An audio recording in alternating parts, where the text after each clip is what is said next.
is Encore. Cool. The stories behind the songs. Thank you. Here's iHeartRadio's Miles Galloway. Yeah. That felt good. I'm Miles Galloway, and this is the story of Bruno Mars locked out of heaven.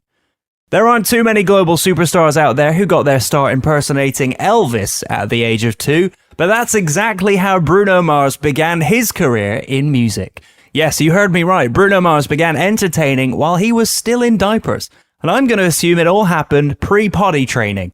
That's apparently what it takes to become one of the biggest musicians in the world, gyrating your hips and dancing to the jailhouse rock in your nappy. But all of that hard work so early on in his life led to stardom for Bruno Mars, who has built an impressive career as a singer, songwriter, producer, all-around entertainer, and 15-time Grammy winner. Bruno was actually born Peter Jean Hernandez on October 8, 1985, in Honolulu, Hawaii. He was one of 6 children to mother Bernadette, originally from the Philippines, and father Peter, who hailed from Brooklyn, New York. But even before he was born, Bruno's destiny was calling. His parents met at a Polynesian revue where Peter was playing percussion, while Bernadette was a hula dancer.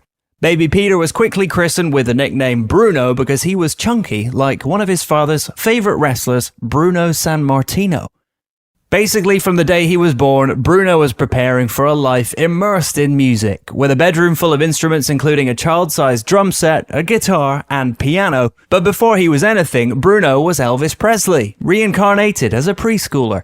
His dad claimed to be the biggest fan of Elvis Presley in all of Hawaii, and even owned an Elvis store and museum in Waikiki called Elvis. But little Bruno would get a taste for performing on stage in front of a live studio audience at the ripe old age of 4. He joined his family's band, the Love Notes, which featured his dad and uncle performing 50s and 60s hits. Every night they would dedicate a segment of the show to Bruno in an Elvis jumpsuit singing his classics. For a local cover band, the Love Notes brought in good money, and Bruno was the star of the show 5 nights a week, including that one night at the age of 5 when he forgot to go pee-pee before taking to the stage and wet himself during a performance of Can't Help Falling in Love, all over his blue suede shoes, poor thing. The crowd was amused and laughed out loud, but Bruno was an adamant professional. Not long after that, he was on national TV singing Mele Kalikimaka on stage during the halftime show of the 1990 Aloha Bowl. Word was getting out about little Bruno and his Elvis tribute. He was featured in an American tabloid newspaper that claimed he was Elvis reincarnated at the age of 4. Sorry to say that one was a lie. That same year, he was invited to appear on an episode of Totally Paulie, an MTV show starring Pauly Shore, where the host was visibly smitten by the pint-sized star's ability to channel the king of rock and roll. Bruno made an appearance on the Arsenio Hall show performing Heartbreak Hotel in a competition that saw him narrowly defeating the Dancing Grannies, I kid you not. And then came his true starring moment. He was cast as an Elvis impersonator in the 1992 romantic comedy Honeymoon in Vegas, starring Nicolas Cage and Sarah Jessica Parker. His character's official title in the credits? Little Elvis. In an interview with KOMO News, 6-year-old Bruno spoke to host Steve Poole about his true calling. When I was a baby, my dad wanted to call me Elvis. So when he called me that, and then now look what happened. When I grew up, I want to be just like Elvis, like now. Recently, a tabloid claimed Bruno is actually Elvis reborn. He would later tell the local newspaper Midweek, performing from such a young age just got me so comfortable on stage. Growing up performing, that was normal for me. Everyone in my family sings, plays instruments. It's what we do. As Bruno moved into adolescence, he traded in his jumpsuits for a leather zipper jacket and sparkling glove to begin performing like Michael Jackson, something he would eventually reenact when he hosted Saturday Night Live. But at the age of 11, Bruno experienced some hardships. First, his parents' marriage ended, then the Love Notes split up. Then his father's many business ventures went under, and soon Bruno found himself living with his dad and brother in what he described to Rolling Stone as the slums of Hawaii. Bruno attended President Theodore Roosevelt High School in Honolulu, where at first he was subjected to constant bullying and earned the nickname Peter Pan Heimadingier, which was never explained to him. He would tell Rolling Stone, "Oh man, it was rough. I didn't even want to go to school, but then the guys that called me that became my good friends." At this time, Bruno was learning how to play guitar, which his dad bought for him after selling all of his remaining Elvis memorabilia at a swap meet. Peter Sr. started another band, which Bruno would perform with, but the blossoming musician wanted something of his own. So Bruno formed a group with schoolmates Joey Kalikahi, Dwayne Andres, and Reed Kobishigawa, called the Schoolboys. Modeled after boy bands, they covered oldies by the Isley Brothers, the Temptations, and even scored a residency at the Ilkai Hotel. But he also kept up his Michael Jackson act, which made him some money at celebrity impersonating events. Bruno was becoming quite a local celebrity by the time he finished high school. After graduation, he decided to pursue his dream of music, so he sent his sister in LA a demo tape to pass around, and it ended up in the hands of Mike Lynn, who headed up A&R at Dr. Dre's Aftermath Entertainment. He would tell Forbes, "My demo was terrible. I sounded like a chipmunk. I was so young," but he heard something. Frustrated with taking jobs performing covers for Hawaiian tourists, Bruno wanted a change, so he moved to Los Angeles and lived with his sister. After meeting with some labels, he decided to change his last name after one label suggested cashing in on his Latin music. He would tell GQ that one exec told him, "Your last name's Hernandez. Maybe you should do this Latin music, this Spanish music. Enrique's so hot right now." Instead, he decided to go with the stage name Bruno Mars, choosing the planet Mars because a lot of girls would tell him that he was out of this world. Within a year, he scored a developmental deal with Universal Motown at the age of 18. He also made some money fronting a covers band called Sex Panther, who played the circuit to small crowds. Motown struggled to figure out how to market Bruno, while he struggled to figure out what artist he wanted to become. He would tell the wrap-up, "I was too young. I'd been doing shows my whole life. I never really recorded. I never really had too much experience recording, let alone producing. I'd never even written a song before. It worked out the way it had to because I needed to learn a lot." Motown eventually gave him his walking papers, but Bruno realized what he had to do to survive. He had to write songs first and foremost. He met another aspiring artist named Neo, who was also trying to break into the industry as an R&B singer and songwriter. Speaking to Much More Music's Matt Wells, Bruno shared how this fateful interaction changed everything for him. Before I was signed, I was working with cats like Neo, and this is when I was a very young man trying to figure out this recording stuff. Neo was writing songs for me, and it just didn't work out with the first label. No one's fault. I was just too young. How old were you at that point? I was 18. And were you working with people like with Neo because of the connections that you had with him? No, Neo wasn't even he wasn't even big yet. That was the thing. Neo was kind of me and him had the same story. He was just an incredibly talented guy. And I saw him writing a song, and I've never seen anything like it before. This kid would sit down and on a piece of paper, just write a song, no humming, no nothing, go in the booth and sing it. And it was awesome, as a kid watching that, and it's like, oh, okay, that's what you have to do. Right. Although working with Neo gave him some confidence and inspiration as a songwriter, that wasn't paying the bills. And Bruno was contemplating his future, ready to give up his dream and move back home. He would tell Billboard, "It's not like what you see in movies, where you walk into a record company and you're given all these great songs to sing. You have to write the song the world is going to want to hear and play over and over again. I learned that the hard way here in LA." Just as he was ready to head back to Hawaii, Keith Harris, a producer and drummer for Black Eyed Peas, introduced Bruno to Philip Lawrence, another artist who was signed to Motown. Lawrence suggested they write songs together as a team. The two met at a studio to see if they had any chemistry. It turns out they did. Philip would tell American Songwriter, "I get to the studio, and it was Bruno, and that session was the first time either of us had written or recorded an entire song. From that point on, we never stopped working together." Desperate for some money, they were approached by Bruno's former manager, who was currently working with a revamped version of Puerto Rican boy band Menudo. He asked for their song Lost, which was written for Mars to sing, and although they were hesitant to give that song away to another artist, they couldn't turn down the $20,000 payday. All of a sudden, they were open for business. It didn't take long for the duo to score their first hit, writing Right Round for the rapper Flo Rida in just 2 minutes, using a sample of Dead or Alive's 1984 smash You Spin Me Round Like a Record as the hook. Philip would tell American Songwriter, "We couldn't believe it. We were just over the moon because it was almost something we had accidentally written in the car one night just hanging out.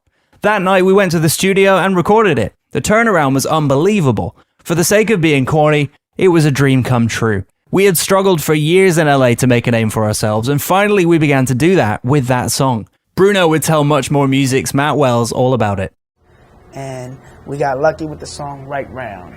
That was the first, we got the taste of like, all right, we might be doing something now. The song blew up. It was #1 for like a few weeks. Mm-hmm.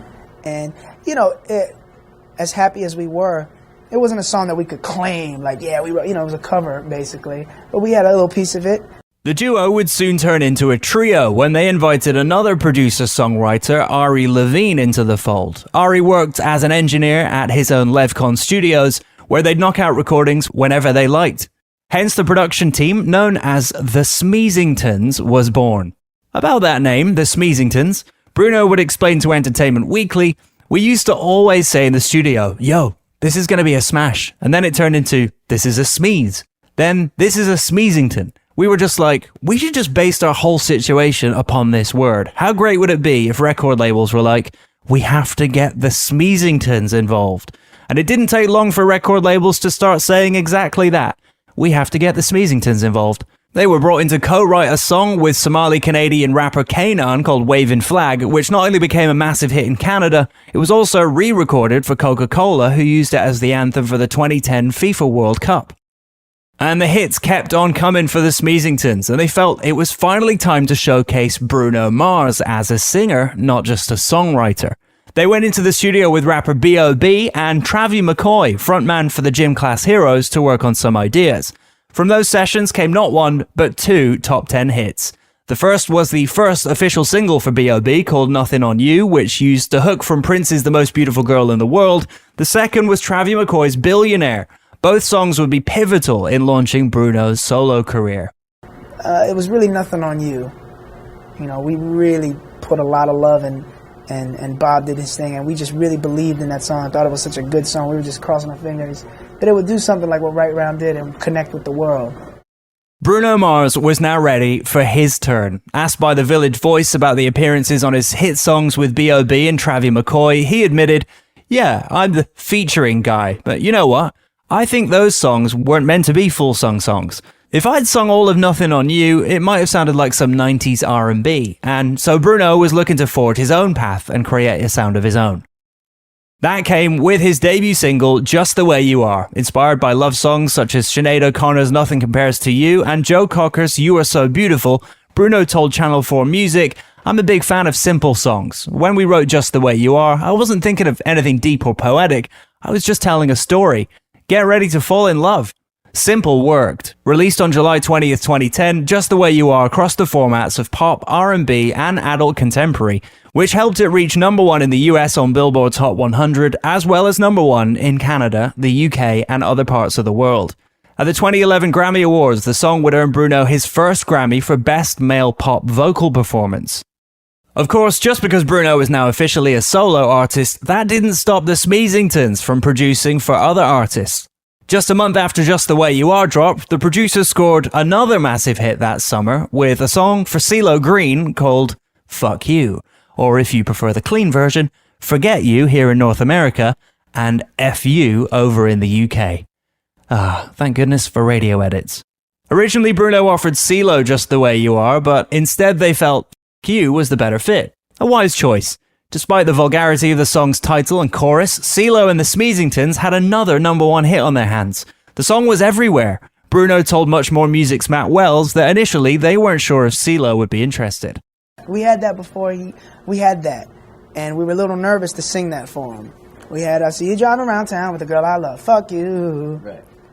He comes in the studio and I'm like, yo, check this out. What do you think? Is this corny? You like this?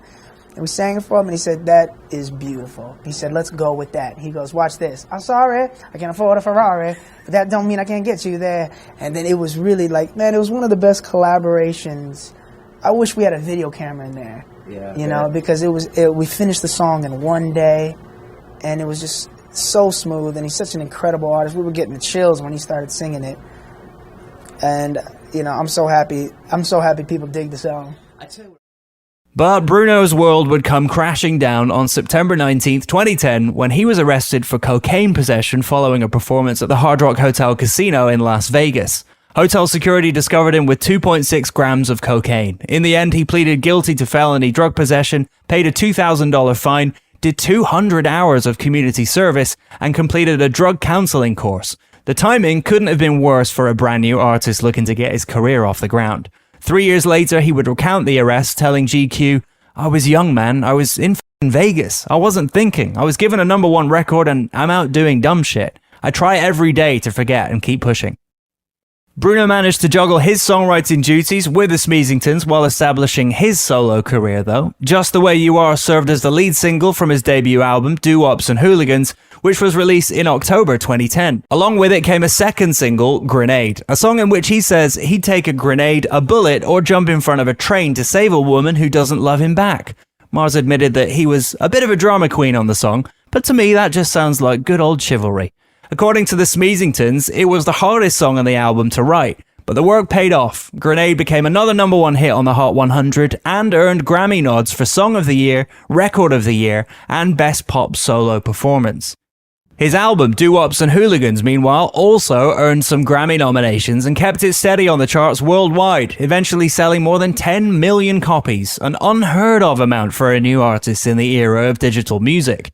Other singles followed, like The Lazy Song and Marry You, as well as a song called It Will Rain on the soundtrack to the Twilight Saga Breaking Dawn Part 1, which was a hit in its own right. Good on Bruno for getting some of that Twilight cheddar. Going into the making of his second record, early on, Bruno was adamant about using his freedom as an artist to test out songs in the studio. A green room isn't where you'd expect to come up with the biggest hit of your career, but that's where the seeds of Locked Out of Heaven were planted, as Bruno and his band were waiting backstage before a show, and the phrase "Locked Out of Heaven" just came to him. He began singing it out loud, and from there came a number of jam sessions to figure out how to flesh out the song. The Smeezingtons took the song to New York, where they began working on it with Mark Ronson, Jeff Basker, and Emil Haney. They headed to LA to continue working on it, and at first the song began as a cha-cha style duet a la Santana Smooth, Bruno would later reveal to Rolling Stone. He stressed that he wanted the song to have a strong live feel to it, beginning with the rhythm section. Cue Mark Ronson, who was looking for another opportunity to work with members of the Dap Kings, the band that backed up Amy Winehouse on her album Back to Black. So he called up bassist Nick Movshon and drummer Homer Steinweiss to sit in on the recordings and give the song the crispy, syncopated, locked-in groove he was trying to achieve. Bruno told Rolling Stone, "It's hard to create sounds with live instrumentation that bump in the club, and Mark Ronson did it here. Since Back to Black, I've always wanted to get into his head and see how he does it." The result not only impressed Ronson, who wasn't familiar with Bruno heading into the sessions, it took his experience to another level. He told Rolling Stone, "This is the most progressive music I've worked on yet. It's going to open up the arteries and change the sound of music." Combining this tight rhythm section with a reggae guitar riff, they immediately detected a similarity to The Police, a band that Bruno had been listening to all his life. Bruno would tell MTV News that he wasn't intentionally trying to sound like any other artist, and originally he was trying to lock out any outside influences, but the Police influence was hard to contain. He would tell MTV, "Hell yeah, you try and write a Police song. I grew up listening to the Police. I grew up performing in bars singing Police songs. I remember performing a song like Roxanne, and you play those first couple chords and you hit that first note. You watch the whole bar ignite. As an artist, as a songwriter, it's like, man, I want to write a song that makes people's eyes explode the first chord." For Bruno, the Police weren't just an important band from his youth. Frontman Sting shared a similar vocal tone to him, so in a way it was hard to avoid. He told MTV, "I started singing that and I was up there in Stingville, in that register, so that's what you get. I tend to listen to a lot of guys with higher registers, Sting being one of them, Freddie Mercury, Michael Jackson, Stevie Wonder, because I've got a high voice." While the sound of Locked Out of Heaven was inspired by the Police, the lyrics weren't, but really, I guess that depends on whether Bruno was taking inspiration from Sting's well-known tantric sex mantra, which in that case, he was very much inspired by the Police, because whenever he's been asked about the meaning behind the song, he gives one simple answer: it's about sex. And the lyrics are pretty straightforward too. When asked by a Capital FM radio host who the lyrics "Your sex takes me to paradise" were about, Bruno replied, "I didn't think I'd have to do this on radio, but I might as well just say it. It's about Halle Berry." In fact, Bruno told Ellen DeGeneres the whole album followed one theme. Let's talk about this this CD of yours. How would you describe the music on it? Is it eclectic? Is it all kind of the same vibe? You want the long answer or the short answer? Long, really long. I'll give you the short. It's about sex. The whole thing is sex? Top to bottom. Top to bottom sex. Bottom to top. Like leading up to, during, it's just... It's the whole thing. The whole thing. All right, well, that's good. That's going to sell. I hope so. No wonder it's number one. Once Locked Out of Heaven was finished, Bruno couldn't believe what he and his team of collaborators had come up with. He told GQ, "That one shocked me, that it turned out the way it did. I haven't done a song like that, and hopefully every album I'll get that feeling and shock the world." Upon its release on October 12, 2012, Locked Out of Heaven did shock the world, mixing pop, rock, R&B, and reggae. The song found fans across different genres and became an immediate hit, proving that Bruno Mars couldn't be pigeonholed. According to Mark Ronson, there was no question in Bruno's mind that it had to be the first single from his second album. Ronson told The Hollywood Reporter, "Bruno was convinced Locked Out of Heaven had to be the first single. I was like, cheers, that's a brave choice. I don't know what it sounds like coming after a Katy Perry record, but he kind of knew. He's smart."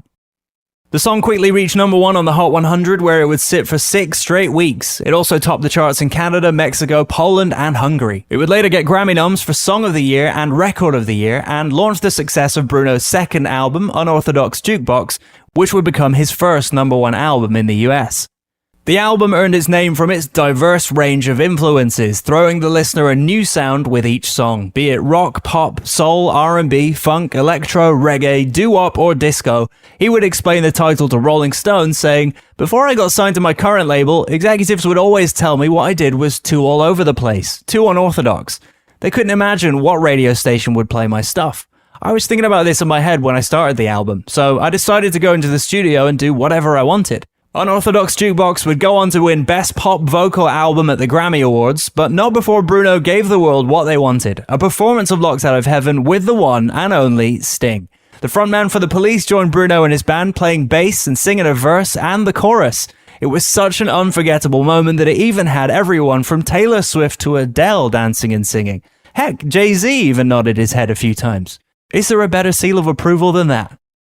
And here's a fun fact about Locked Out of Heaven. According to the site Songfacts, it's the 4th song to reach the Hot 100 with the word heaven in its title. The other 4 are Too Much Heaven by the Bee Gees, Heaven by Bryan Adams, Heaven is a Place on Earth by Belinda Carlisle, and Inside Your Heaven by Carrie Underwood. Although music streaming was still new at the time, Locked Out of Heaven set a new Spotify record during the week of December 16th, 2012, becoming the first song ever to be streamed more than 1 million times over a 7-day period.